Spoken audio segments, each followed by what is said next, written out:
So like in my article for Baptiste, I predicted that he was based off of the Team Fortress Classic medic, and back then we didn't even know what his abilities were, but now that they're out, I'm doubling down on that. At the time, I only thought it was because he looked like a combat medic. I mean, look at Baptiste, and now look at this guy. Then factor in that the two most famous things about TFC medic were the fact that he has utility grenades that don't deal damage, and his ability to go flying through the air, and that Baptiste has both of these, makes me think that they started off by basically taking the TFC medic and saying, how can we turn this guy into a working Overwatch hero? And secretly, I've been hoping this would happen for a really long time, ever since we saw that they had a bunch of characters who were clearly based off of Team Fortress 2 classes, and the TFC medic is the only class from Team Fortress Classic that doesn't translate into one of the TF2 classes, and that Jeff Kaplan stated in an interview that he loved Team Fortress Classic and that it was a major inspiration for Overwatch, and I don't think it's that far of a stretch.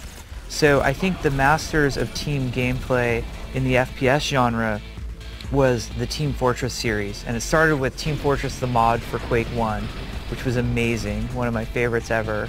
I don't hear a lot of people talk about it, but Team Fortress Classic, which was the update to Half-Life 1, and again, as a Half-Life 1 guy, I just lost myself in that for so long.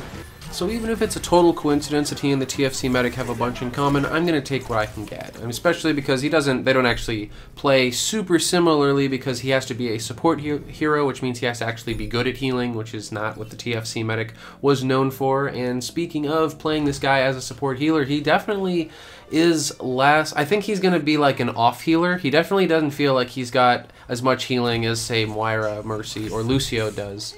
And I'm going to be honest, personally, I'm not a huge fan of his 3-burst rifle, though I don't think that's his fault. I think I just hate 3-round burst in pretty much every game. So I don't want to dock points for that, because I know that a lot of people are really excited about finally having a 3-round burst gun in Overwatch, and more power to them.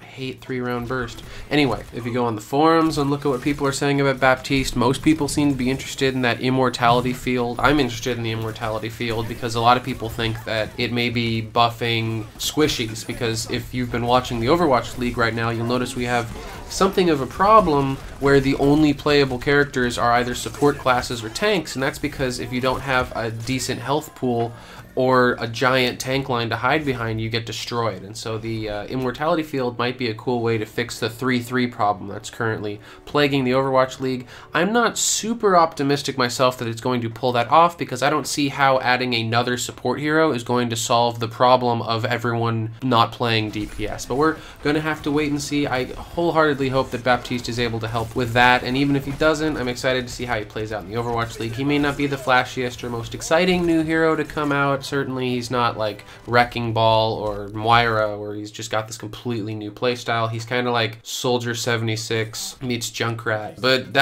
hey, there's nothing wrong with that, right? Let's see how he pans out. Hope you have a great March. This is Abacus with the Spuff of Legends signing out.